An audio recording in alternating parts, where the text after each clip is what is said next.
Hello.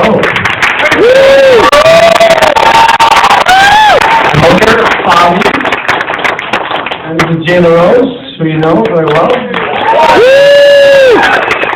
And we're here to kind of represent Repo and try and give you some insight on this film a little bit and introduce the film to you. Thank you very much for coming out tonight. I think the way that we should do this is maybe talk a little bit about the film from our own perspectives, give you a little bit without boring you to death. And, you know, Repo was obviously a passion project of Darren Bousman, who really went against the grain. And I can say this because I have a certain stock in film, but I can totally shove my foot straight up my ass and say all the bad stuff about what he went through to get the film made.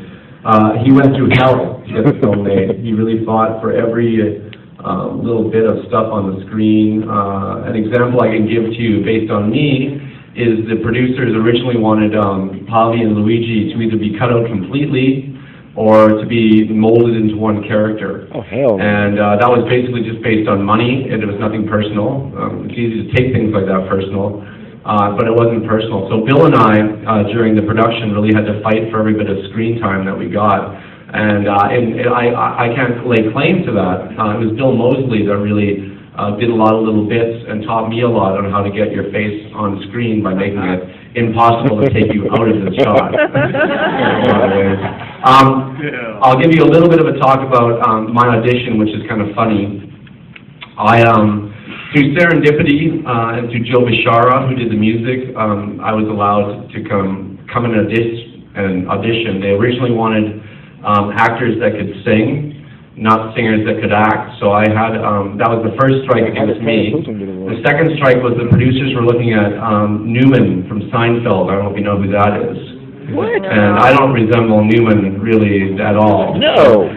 They were looking for a different type of character. And so it was very difficult for me going into it because I knew this, and I knew that also I had allies in Terrence, Alisa, Darren Smith, the writers, and in Darren. Although I did have to win over Darren, I will always say that I did have to win over Darren a little bit because he didn't know who I was and et cetera, et cetera. So in my audition, I didn't know that Paris Hilton was coming out for the part of Amber Sweet, but I'd heard that she was a possibility. So I came up with an idea that I thought was brilliant. And I basically walked into the studio, prepared to go, with a mirror. My mirror was my prop. The thing that I didn't say was what I put in the mirror. And so I was sitting there, going over my lines, just waiting nervously. We were in a studio in North Hollywood. There was outside doors, and then a hallway where I was sitting, and then a set of doors, as in most studios, that kind of limit sound going between. You had two sounds going between that and the studio. So I was sitting there going over my lines with my mirror next to my side, and all of a sudden I hear this kerfuffle, I hear a bunch of noise, and I was the last audition, and I hear a bunch of noise, and out through the first set of doors comes Paris Hilton. And she walks by, she goes, "Goodbye, nice to meet you, goodbye." Walks out the door, flash, flash, flash, paparazzi, the door closes, and I'm sitting there with my mirror going, okay, do I do this?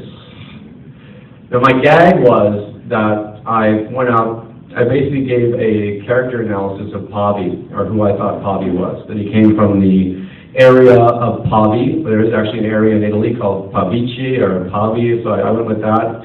And the last thing I said was, you know, with my face being the way it was, I like to try and wipe away my tears, and I'm sure you've seen that in the extras on the video. My secret weapon was this. And I said at one point, I said, because I wasn't sure, Darren was in the back, way in the back over there, sitting on the ground. And I said, basically, I said, and everybody else is going with me. And I said, basically, so you want to know who fucking Pavi is? You want to know who fucking Pavi is, Mr. Director? I said, this is fucking Pavi. And I showed my mirror, and on my mirror I had a face of Paris Hilton.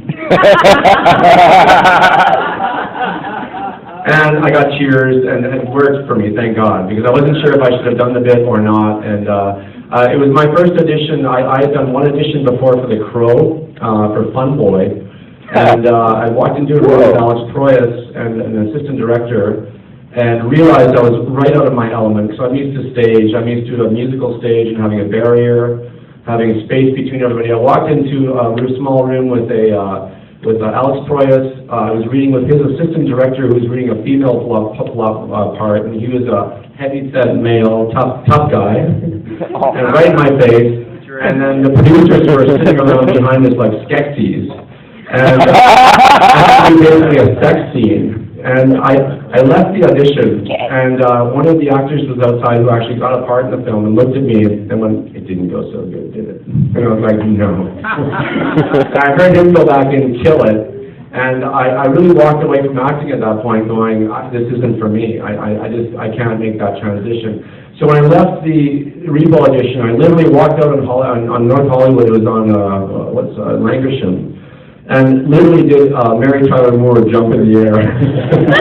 Because even if I didn't get the part, I had one of the most amazing auditions I ever had in my life. And from that point on, it was all an amazing downhill road to something that I will appreciate for the rest of my life, which is being a part of Repo. The cast was incredible. Being a part of that cast in retrospect was incredible, in the sense that it was very eclectic, obviously. It took people from various,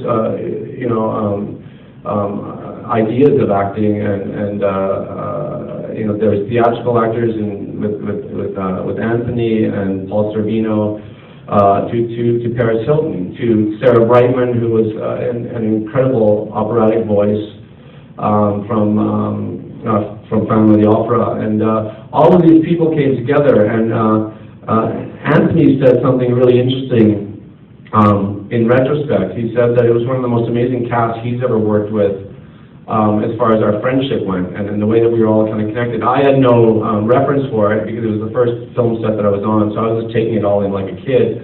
But he said that everybody knew that we were doing something kind of left of center, and it really was something left of center, so everybody was putting their heart and soul into it. And I really felt that was probably one of the best experiences, one of my top 10 experiences.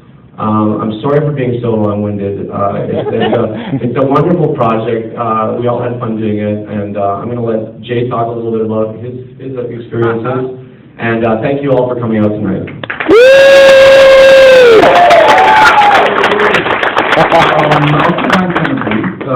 I've known Darren for many, many, many years. We go back to like film school days and that's where our relationship was. And I saw his when he directed the stage version of it in West Hollywood, when Terrence and Darren Smith put it on a little 100-seat theater in West Hollywood. And I flew out to wherever I was at the time and saw that. And it was amazing, of course, because it's such a cool story. And then years went by, and we did Saw, and then of course Darren got the opportunity. He had a little more power, a little more money, and like as Ogre was saying, to get any film done, it's all about the money and getting the money together. And producers, everyone kind of thinks directors are the boss. Oh, I want to be in this movie, so I'm going to go, be nice to the director. But it's really producers, because they carry the wallets, who make the final kind of decisions. They'll take input, but they put their thumb on top of a project and make sure they control it. And so like he was explaining, a lot of that went on. And just in general, a musical in this commercial world where everything comes down to how much you can sell and how many times you can repeat the show in the theater, keep it in theaters, is the precedence. And so to do any musical, let alone a wacky romp as Repo is quite the feat. And so thanks to people like you that support it and continue it and keep it going forward. A lot of people are always asking, would it be cool if we did a sequel or something, or a prequel, or whatever 3 means, And I was talking to Darren, and we discussed this. Darren is actually in the process right now of trying to put together, not a sequel per se, but more of a kind of a companion piece. Not a full feature, we don't think. It's going to be probably a short of some length, I don't know, maybe 15. I don't really know the length, but it's going to be called Devil's Carnival. And we're hoping to go into production on that maybe around the first of the year. And it's going to be, he's explained it to me, Darren, if you've ever met Darren, you'll know what I'm talking about. He's a very energetic, and he's a genius, but he's just so infectiously energetic about things. He can pitch you a roll of toilet paper, and he's like, oh my God, where was this? Anyhow, so this Devil's Carnival he's been telling me about, and it's kind of like I say, a companion piece, and I like to liken it to like remember the scene with the wacky carnival scene in Repo? Just imagine what was going on maybe a mile away in that same world, but yet a different thing going on. And just that same feel is going to be happening, we think. So Emily Autumn is supposed to be part of the project, and anyhow, it's in development right now. We're in pre-production, if you will, and hopefully we get that thing shot sometime. And then I think his idea is to maybe tour it again and try to take it on the road a little bit, hit some cities, and screen it together with Repo and make it part of that. So, yeah, I guess maybe questions and answers. Anybody have any questions? I want to say one thing. I want to say one thing before, because I didn't mention this, but in the original pilot, in a sense, for Repo, much in the same way as the pilot for Devil's Carnival, Jay was actually Pavi, and was a brilliant Pavi, and I was terrified once I saw Jay. I was terrified, to meet him first, but I was also very, I didn't know how to do Pavi, because he had it was a very intense Pavi, and I loved it, and my makeup was a lot different than his. When we did it, so I had to do it a different way. And when I met Jay on the set, when he came up, he was the warmest, nicest fucking guy. And I've never said this to you, but thank you very much, because he usually there's a bit of hostility or a bit of, and you know, never a moment for this guy. We become friends, and you know, it's a really cool thing, and the original Pavi was brilliant. It was a lot darker than my Pavi, let me tell you. So anyway, do you guys have any questions? Yeah, no. That's good. Bring on the movie. Bring on the movie? Bravissimo! The genetic opera is here. It's a perfect. Thank you, guys.